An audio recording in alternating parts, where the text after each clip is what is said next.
What's up, everybody? I'm former quarterback Malik, and if football, sports interviews, and having a good time interests you, then make sure to click the like and subscribe button as it really does help support this channel, and it also makes sure that you guys never miss a new video.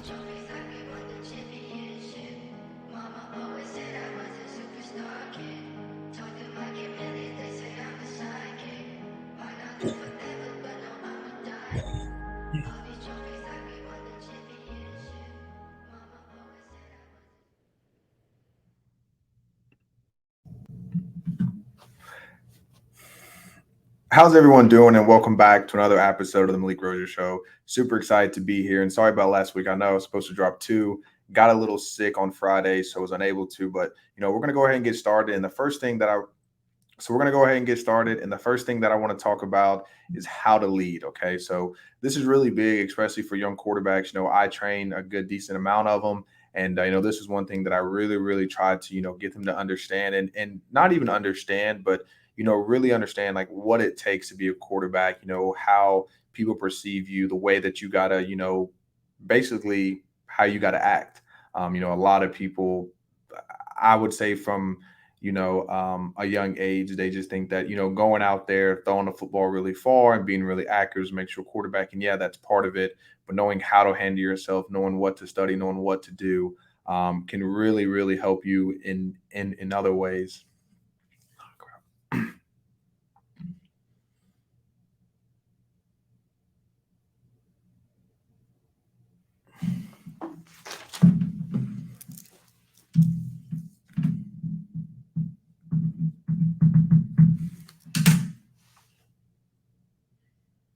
How's everyone doing? And welcome back to another episode of the Malik Show. And the first thing that we're going to get into is how to lead. This is a lot of questions that I get asked, by my young quarterbacks. Obviously, they want to be leaders. They're trying to, step into that leadership role. So this is a couple pointers of things that I, usually go over with them. And so one is be good at what you do. No one's going to want to follow you if you're a bad quarterback. Being able to understand the entire play concept, being understand, how to throw a football, how to throw it accurately. If you're out there telling someone, oh, you need to be better or not, drop a ball, and then you yourself can't hit an open target, then you don't have the right to speak. So number one, be good at what you do. I don't ask you to be perfect, but I at least expect to be able to hit open targets, be able to understand how to throw a touch and things like that. Secondly, this is a big one. Set your standard and don't waver. So this is a lot of stuff, that I really try to implement. So one thing that I do personally is when we run after, our hour and 10, training session, I tell them, don't put your hands on your knees, don't put your hands on your head, don't put your hands on your hips. When they start doing that, right now I'm not going to, but in the future I'm going to start running them. The reason is because when you're running, you're doing conditioning. There's been times in college you put your hands on your knees, you put your hands on your hips, the whole entire set doesn't count. So if we're doing, 15 and we get to number 10 and you put your hands on your hips, or sometimes we've gone all the way back to number one.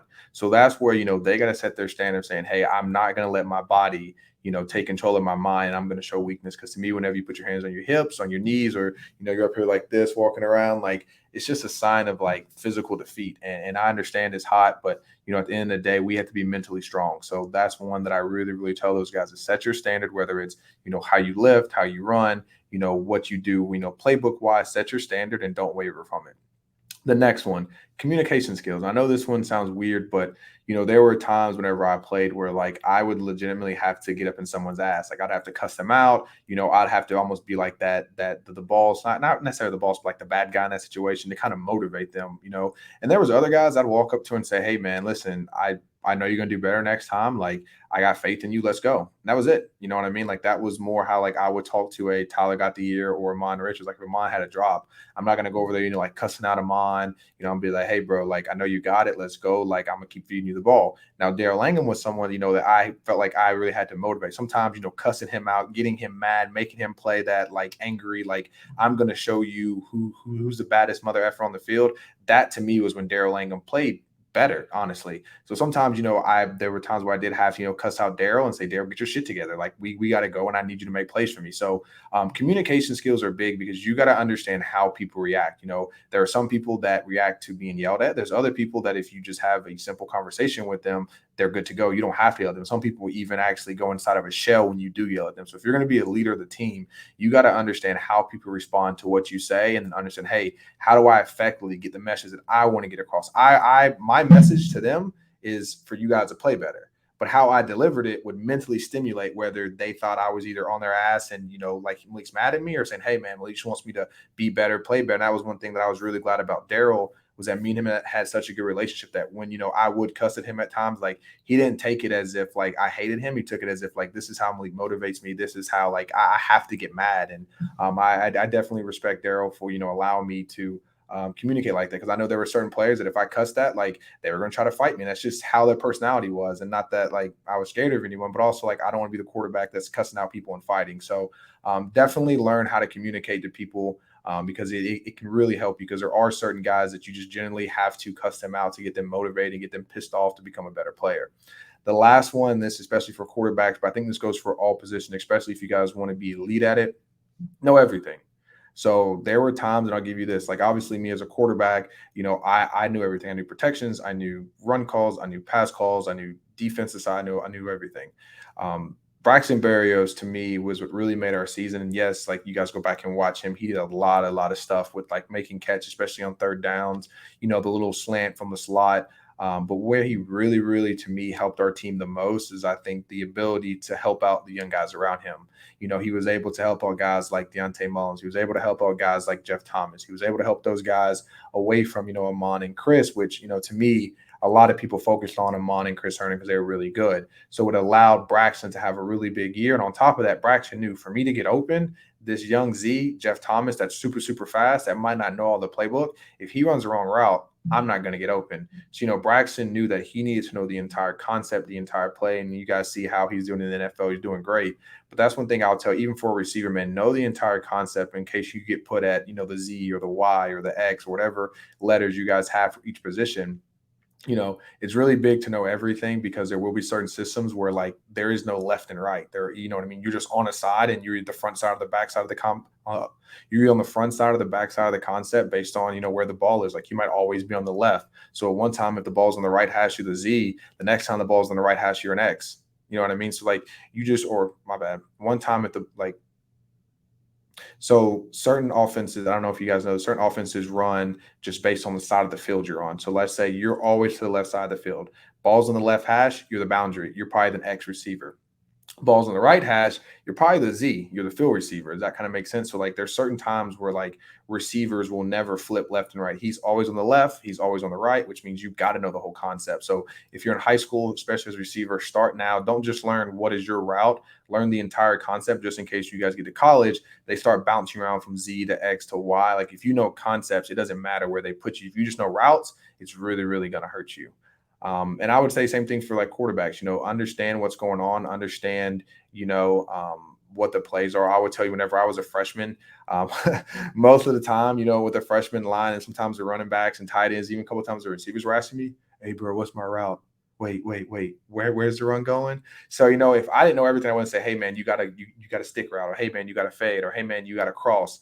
It would hurt them. And to me, that's what, how I slowly started building trust, was the fact that when these guys didn't understand the route, or maybe, were confused on the concept, I was able to explain it to them, and they were able to be successful because of that, because now they knew what they were doing. And as they got older, they learned the concepts. But a lot of times, especially for us quarterbacks, when you're in that threes huddle, you're with the freshmen and the rookies, there's going to be a good number of them, probably like 3 to 4 every couple of plays, that don't really know what they're doing. If you can spot those guys, you can kind of see when you call the play, they'll be looking like, huh? If you can spot those guys and be like, hey, man, listen, you got to go. Or, hey, man, it's a run to the right. Or, hey, man, it's full slide left. If you can just whisper that to him real quick and help him out, you don't understand how much trust that builds. He's like, man, like, I really appreciate you, man. You helped me out on those couple plays, which really helped me get favor from coach. And you know what you got to say after that? Okay, now get your ass in the playbook, because I'm going to help you for now. But at some point, you got to learn this on yourself. And, you got to hold everyone accountable, but also like you're the quarterback, or even if you're a receiver and you're trying to, make big plays, like you're also a teammate. So like helping guys out around you is something that you should want to do. So next we're going to go into the ESPN top 25. And then after that, I'm going to give you guys my top 10. There's like 1 or 2 teams in there that I'm a little upset about that are in there, but we'll go through that in a minute. So first, this is ESPN's top 25. So number 1, Georgia, agreed with. They're number 1 on mine. Ohio State, I think they got some problems. Michigan, Alabama, LSU, Tennessee, USC, Penn State, Texas, FSU. You guys can keep going down and reading it. Some of these schools I really like. I'm very interested to see how TCU does. I think they lost a lot. I think that they're going to wind up being like an 8-4, 7-5 team this year. Wisconsin, I really like up there. I think with the coaching changes, some of the things they do, they definitely have a chance to compete in their conference. I'm surprised Washington is this low, especially with how much hype Michael Penix Jr. is getting. I was surprised that they went up there with like 13, maybe even like 14 with Utah, because I think Washington is a better team than Utah, to be honest with you guys. A&M at 16, I think they have a lot of young talent. I would just probably have them at like 21, 22, just because of the young talent. I definitely understand when you look at like 4 and 5 stars and the roster they have, like it makes sense. But also that team has to gel together. So I think that they might end up a little lower during the season than like 16. And then the last one is UCLA. UCLA is very surprising to me. I do like Chip Kelly. Me personally, and you guys will talk about a little more later, I really like their quarterback room. And I do understand why they're in the top 25, but I also think that it's very hard to have a team that doesn't play the greatest defense without a starting quarterback that's an offensive team to be inside the top 25. So to me, I think there's a little bit of favoritism, and I think there's some other factors that play in. But for the most part, I think this is a pretty decent list of some of the teams that are on. So now we're going to go into my top 10 preseason list. So number 1, Georgia. I think they are going to be great. I love Carson Beck. I think Carson is going to have a great year. I'm very interested to see, how they operate without Monken. Monken was a mastermind. And you guys got to understand, Monken was an elite receivers coach. Like, that's what he does. He is a great OC. He understands play calling. Even understands quarterbacks. And he's a very good quarterbacks coach. He knows how, I don't call him a quarterback whisperer, but he definitely knows how, find harmony, find a rhythm with his quarterback. Obviously, we saw him do it back-to-back years with Stetson Bennett. So I think he'll do a great job in the league. But one thing that he was a elite at doing was helping these receivers understand windows, understand their route, understand timing, understand spacing. To me, how will Georgia's offense look without him? And I know they're going to run a lot of the same plays, but you guys got to understand it's the small attention to details. It's the little things that you help your guys with that makes the difference. Most of the time, you're going to have your best receiver on someone's best defensive back. So both the guys are going to be good, but the little details, the way that he stems, the way he comes out of his route, the timing, the steps, the yards, the depth, all that is very important. So I am very interested to see, how Georgia functions without Monken, because I know personally that was something that, he definitely took a lot of time on. That was something I really appreciated because I really understood how it helped Georgia's offense. Michigan, I have them at number 2. I really like J.J. McCarthy. I think he's going to be a really good quarterback. I think this might be the first year that Michigan actually beats Ohio State. It'll be very, very interesting. I think Ohio State's a very talented team. But I think that, with Michigan, the way they're playing with J.J. McCarthy, I really like them to finally, get over the hump on Ohio State. Number 3, LSU. I have them here solely because of Jaden Davis and Perkins Jr. Perkins is a beast middle linebacker, will be a first round whenever he comes out. I think Jaden Daniels will wind up sneaking his way into a low first round, high second round, kind of like a Hayden Hooker kind of pick. But I really like Jaden Daniels. I like what, Brian Kelly's bringing to LSU. And I think this year that LSU finally has a team that can compete and probably beat Alabama. So I have them number 3. Number 4, Alabama. And this just because of Nick, what he has, who he is. I have him in the top 4. They have 4 and 5-star quarterbacks on the roster. So they'll find a quarterback. I think that that's what's going to keep them below LSU is that whenever I think that's the fact that Alabama has young quarterbacks, I think that's going to keep them below LSU. Whenever you're talking about really, really last minute games that come down to a wire, usually it's the quarterbacks that make the most plays and have the most experience. And we saw what Jaden Daniels did last year. So I think that, because of the quarterback kind of controversy Alabama has, I just got to put LSU above them. Number 5, Ohio State. Same kind of thing with Michigan. They have a lot of talent, but they don't have a quarterback. I like Kyle McCord. I like some other guys that they have. But to me, not having a solid guy and you're thinking that you're going to compete for a national title, to me is very, very hard unless – you could have 2 studs. We saw what happened when Joe Burrow left and they had C.J. Stroud. Not C.J. Stroud. When Joe Burrow left and they had, Justin Fields. They had 2 really, really elite guys. So I understand it. But at the end of the day, I think that you got to find your starter. You got to have the guy that creates the rhythm. And they're even talking about Ohio State's quarterback controversy going all the way into the season. So be very interested to see how that goes and then compete for a national championship. Number 6 is USC. I really like them. They got Caleb Williams. They just added Bear Alexander. They have some great coaching staff. Obviously we know about Lincoln Riley. We know about Cliff Kingsbury that just joined. So I think USC is going to be a team that at least in the Pac-12 should win it. Either be them or Oregon. Number 7, Notre Dame. And I have them higher than what, ESPN had them. And that's solely because of my man, Sam Hartman. Sam Hartman is a beast. Notre Dame has always been really good at finding, really good D linemen, O linemen, running backs, corners, safeties, like you name it. Notre Dame has had some really good players at that position. The one position I feel like they've been lacking in the last couple of years is quarterback. Sam Hartman is the ACC leader in touchdowns. This guy obviously just beat out Tyler Buckner. That's Alabama now. So this guy is really good. The guy knows how to score. And if you guys watch him, he's tough as nails. He very much has that Notre Dame tough, like grit kind of like persona about him. So I'm moving Notre Dame up to number 7 just because of him. I think that there will be some games like the USC game that they play that'll be very interesting, even some of the other ones. But I think for the most part, Notre Dame will be a team that will probably have 2 or 3 losses, but they'll be versus some of these teams that are here in the top 10. Next, Tennessee, I really like them. Big fan of Joe Milton. I think this guy, if he can be accurate, he can just take what defense gives him, because when guys have big arms, they want to show it off. They want to throw the wild plays. But if he can play like he did versus Clemson and take the underneath, and when they give him the shots, take it, whew, Tennessee's going to be hard to beat. So I like Tennessee at number 7, especially if they can keep that kind of high-paced offense like last year, which I think they will. I think they'll be fine, and I'm very excited to see Tennessee play this year. This one hurts my heart. Florida State, they're really good. Obviously, I wish that, Miami was up here somewhere, but I got to tip my cap, man. Florida State's a good team. They just Florida State just added Keon Coleman from Michigan State. Obviously, Jordan Travis is an elite quarterback that is super electric. They have Johnny Wilson. They have Trey Benton, the running back. They have a really good defense. So I think Florida State this year has a chance to really, really compete. I think that there will be some games that they have to absolutely dominate teams and show people that, hey, we want to push for a top 4. But outside of that, I really like Florida State this year, unfortunately. But I think they're a team in the ACC that can definitely compete this year. Number 10, Penn State. I just think because of their schedule. I think they're going to be like 9-3, somewhere around there. So they'll want to be in the top 10 team. I think there's some other teams that are probably better than them, like Oregon. I would definitely substitute an Oregon here with a Bo Nix and then a Dan Lanning. I really like Oregon as well. But, I think Penn State is definitely a good team. And I think that with, Tony Franklin, I think with, the way that Penn State has always operated, they're obviously a top 10 team.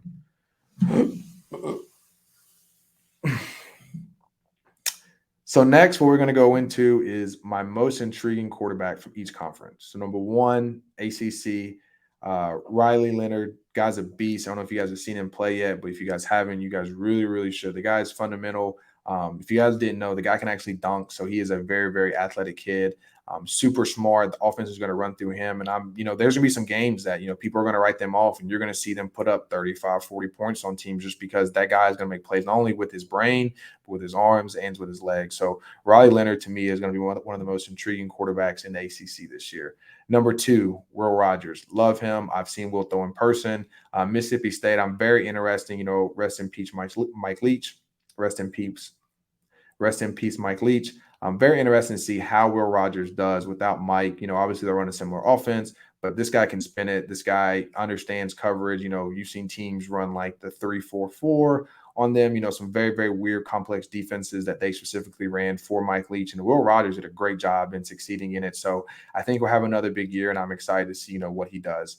Number 3, like we talked about, he's the reason why I have Michigan so high. J.J. McCarthy, this guy can run. This guy seems like he has complete control of the offense. So I think he'll be someone, him and probably even Kyle McCord that have really, really big years inside of, I think, J.J. and Kyle McCord for Ohio State are going to have some really big years this year. Next, Tyler Shough. Yeah.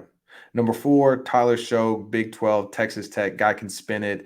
Was at Oregon, transferred, and now he actually has to play Oregon. So it should be really interesting to see how that goes. So I'm super excited to see him this year. I think this guy can definitely climb the ranks as a top 10 quarterback, maybe even higher. But super excited to see what he can do this year. Number 5, and this was a quarterback I was kind of alluding to why I can see LSU up there, is Dante Moore. I don't know if you guys seen this kid. This guy can spin it. He's really, really good. I think adding him with Chip, there's some things that they could do between his ability to throw and Chip's, obviously super smart mind to make, UCLA successful. But I think it will be a very, very hard stretch.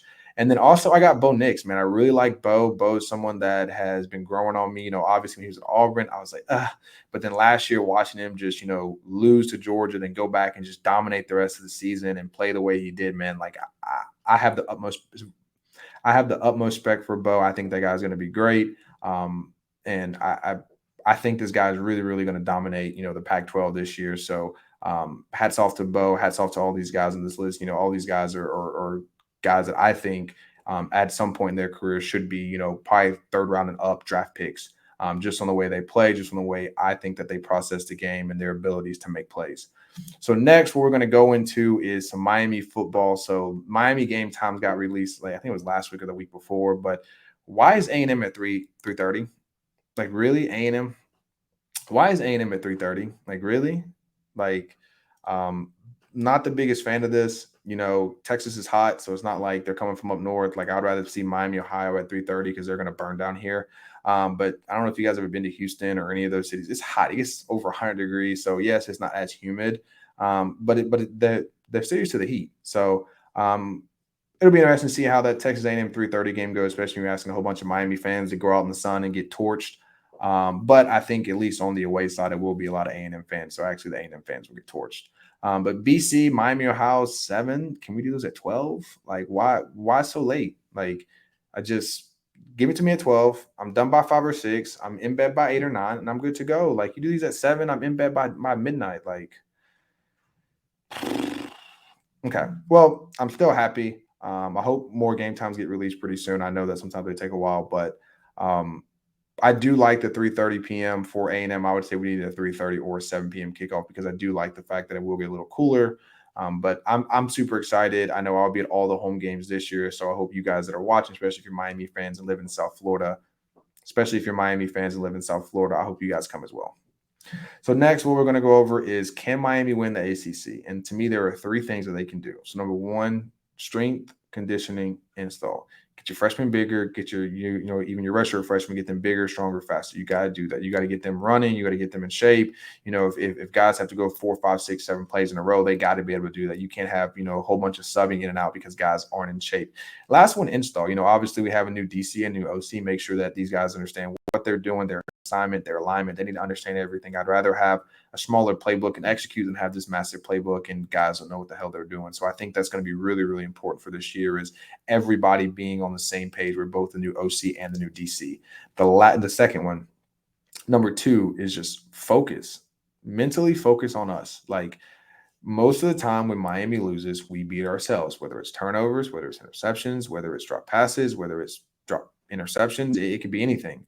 Um, I think that if we focus on how can we get better each and every game, how can we clean up our mistakes, how can we play the most perfect game of football? There will be times where you get beat, but if you can win 90 to 95% of your matchups because you are fundamentally sound, then I promise you we will beat most teams we play. Now, there will be some teams that guy's just a first rounder. That guy's really good. Like when we played Clemson in the ACC championship game, they had 4 first rounders.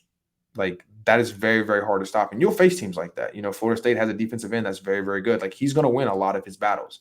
But if you can make it to where he wins but necessarily doesn't get a sack, or he wins but necessarily doesn't make the tackle in the backfield, maybe he's there, but because you did all your fundamentals right, you're able to squeeze him right off, or get that linebacker, or get that running back, right past him, or maybe even give Tyler that split second that he needs to get that ball off. But he's winning, He's pushing you back, but you're fighting, you're doing all the things right to keep him off. Like, to me, it's that part. To me, it's the time where, this guy is a first rounder. He's fast. Like, he's going to jet up the field. Now you overextend. Now he goes up and swats you away and goes underneath you. And now Tyler gets drilled in the side because you overthought. No, do your fundamentals, stay square as you can, get your ass back. And then when you have to set them. So to me, it's things like that like we really, really have to focus on, is us. Like, how can we be the most technologically sound football team and then let our athletic ability take over after? I think then we'll start beating teams, and we'll beat teams by a lot.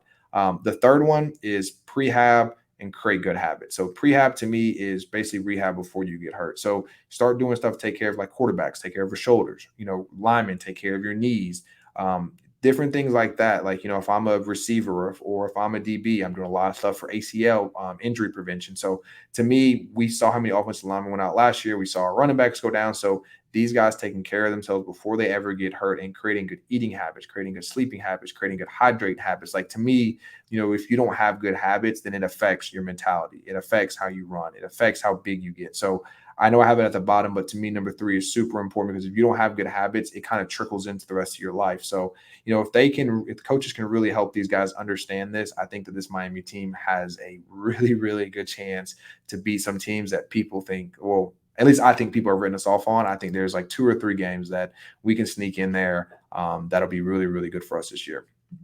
Next is, what is the most important unit for this year's Miami team? I know there's a lot of attention on Tyler Van Dyke.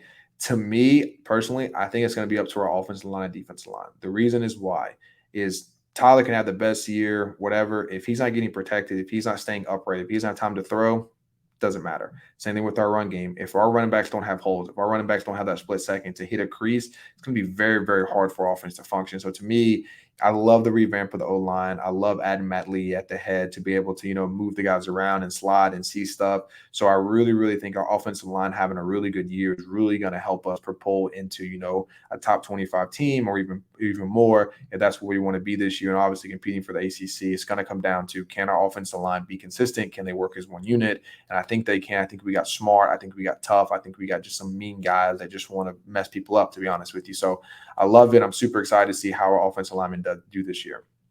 Next is the D-line. When it comes to us, when I think about that 2017 team, the most dominant force we had, defensive line, Big Nort, RJ, Chad, Trent, like I can go on and on. D-Jax, Joe Jack. Like, we had a really, really, really good defensive line, and they set the standard. They set the tone. No one wanted to mess with them. The offensive line knew that every freaking snap, it was going to be a war, and it was going to be a mentally draining war, and it wore on people. You saw linebackers getting free, making tackles. You saw, safeties being able to play a little closer because, the quarterback doesn't have as much time. So now they're being more, integrated into the intermediate pass game. So to me, the defensive line is going to be the biggest part of our defense. I hope Leonard Taylor absolutely dominates this year. Obviously we have some other defensive linemen. I'm a really big fan of even some of the freshmen that are coming in. So like Ruben Bain, if these guys can dominate, if these guys can just go out there and do their job and, obviously play with the high motor, but just do it technically right, because there's going to be times to where they try to make the play. And when they do that, they're going to get a little bit out of their technique and they're probably going to get caught. But if they can stay fundamentally sound and do their job, I promise you this defensive line is really, really good. And I think that we'll have a chance to compete in about 95% of our games, which is obviously all of them. But we'll have a really good chance to compete in every one of the games that we're in this year. So now we're going to move over to the NFL side. And I've had some people from the Dallas Cowboy fan base that don't agree with this, but I do have Brock Purdy as a top 10 quarterback. He is back. I think that they said he'll be ready by week 1, which is big. And the reason is like, I don't think this guy has more ability than Dak Prescott. I think that, honestly, I think that their OC is better, Kyle Shanahan. I think that, the defense that he has around him is a top 10 defense. Not saying that Dallas doesn't, but I think that they have, I would say a top 3 or 4 defense. I think San Francisco 49ers have an elite defense. And then you add guys like Debo and how creative Kyle Shanahan is and the way that, this guy can, Brock Purdy can throw off platform very, very well. So I think when you add those elements together, it makes him a top 10 quarterback because he's going to have a really good pass rate. He's going to have a really good offensive scheme that helps him create easy throws. And also he's going to have a high win rate because it's going to be very hard for teams to put up a lot of points versus the 49ers. So that's the main reason why I have him in the top 10. I would say, like, if I just had to pick a top 10 quarterbacks, like, hey, these are the best throwers, these are the best passers, whatever, like, I don't know if he'd be in there, but if I'm talking about, hey, quarterbacks that are going to win a lot, that are going to throw a lot of touchdowns, that are going to, just be on ESPN because they're winning and making plays, Brock Purdy's going to be in there. It's just because of the team that he's with, and he lucked up, and he is a good quarterback. Obviously he have to make throws in the NFL, but go back and watch him, man. When he was in the playoffs, that guy played under pressure. He played very, very well. Now you give him that experience, plus a whole offseason, plus a couple game warm-up in the preseason. Like, I really think Brock Purdy's going to have a big, big year. You can disagree with me or not, but I really do. Next, I would keep Trey Lance because you obviously know he's hurt. This guy is young, so you don't know exactly if he's going to be the next best thing. But I think, having Trey there kind of pushes him. I think having Trey there also, allows both of them to learn from each other because they are very different quarterbacks. There are things that Trey accelerates at that Brock can learn from. There's things that Brock accelerates at that Trey can learn from. So I think having them there at least one more year is really good. And then, obviously if Brock has a good year, you trade him off. You draft you a low first rounder, or not a low first rounder. You draft you like a low, 4th, 5th round guy and like next year. You draft you a little like 4th or 5th round guy in the next year. And then, now you have Brock and you have one young guy, and maybe you'll get a vet like a Teddy Bridgewater or someone just in case, Brock Purdy gets hurt. But that's kind of how I would operate if I was the 49ers. So next we're going to go into DeAndre Hopkins. So DeAndre Hopkins is up. I would love if Hopkins went to the Fins. I mean, Waddle, Tyreek, Hopkins, Braxton Berrios. Whew. I'll run 10 all day. I would just run 10, like 10 personnel. That's it. Speed all over the field. Catch it if you can. That's what I would do. Next, Kansas City. I like KC. I like him with Patrick Mahomes. If he goes there, I'm definitely probably gonna have Patrick Mahomes going for MVP. I think he's just gonna throw for a lot of yards. You're talking about Kelsey, you're talking about Hopkins, you're talking about some other guys they have. Like it's gonna be freakish if he goes there. So hopefully he doesn't, because I think that it'll create for a lot of high scoring games. And I think, KC is one of the reasons why, a lot of these offenses now are trying to get 2 or 3 really, really good receivers on the same team, is because you got to score with these guys. So I think it would be very interesting if he goes to Kansas City. And the last one I would really like him at is honestly Seattle. Him, Geno, Tyler Lockett, bring Hopkins there. Give them a guy that, when they get down to that red zone, they don't have to, most people, to me, solo out Tyler Lockett. Now you can't solo out Tyler Lockett. Now, Tyler's going to become more open, because now people are going to be worried about DeAndre Hopkins. So to me, I think Seattle would be a really, really good spot for him. Obviously, we know that, Seattle didn't give up Pete Carroll or even the president whenever, Russ was there and they were having their controversies and things like that. So I do think that, Seattle is a very stable spot for him to go. They're going to have Pete Carroll there for a while. So very interested to see, what happens with DeAndre Hopkins, because I think he's someone that is definitely going to impact the league wherever he goes. So the last section that we're going to go into is my 5 breakout candidates this year for the NFL. Number 1's my dog, George Pickens. This guy is a beast. This guy has some of the best body control I've ever seen in my life. He has great hands. Love his mindset on how he approaches the game, how he attacks it. The guy just literally wants to mess people up at all points. So I think he's going to have a good year. Number 2, Kadarius Toney out of 251, Mobile boy. That guy is a beast, fast as hell. Obviously, I hope that he can stay healthy. Not that he has injuries. Number 2 is Kadarius Toney from the same city, 251 boys. But, this guy is fast as hell. I think he's going to be electric. I hope that he has a very, very big season, as, when you get the ball in his hands, he's very hard to tackle, as we saw when he was at Florida. Number 3, Rashad Bateman. I think this guy is going to have a big year, especially now they added OBJ. So there's going to be a lot of attention on OBJ. So I think Rashad's going to get more, one-on-one and more time, to kind of run underneath routes under Odell Beckham Jr. that, he'll be able to run underneath routes under Odell Beckham Jr. that'll really help, create openings that, he didn't have the chance to have last year. Number 4, my dog, Greg Rousseau for the Buffalo Bills. Beast, huge, long, mean, I don't say mean. He's mean on the field, but not in person. He's a great guy. Love Greg Rousseau to death. The guy is an unreal person, but the guy will F you up on the football field. So I like Greg. I think he's going to have an unreal year. I really, really hope that, he just keeps dominating and just gets better and better, because to me, I think he could possibly be one of the best defensive ends to ever play for the Buffalo Bills. Number 5, Greg Newsome II. This guy is really, really good for Cleveland Browns. I think that, if they can have him and have Desmond Ward on the other side, I think it's going to be a really, really good combination. I'm very excited to see what Cleveland does. Shout out to my dog, David Njoku. I know he's going to ball out on the offensive side with Deshaun Watson. So super, super excited to see, Greg and some of the other guys for the Cleveland Browns ball out this year. So I really appreciate everyone for, watching me today. I hope you guys have a great rest of your day, and I will see you guys later on in the week.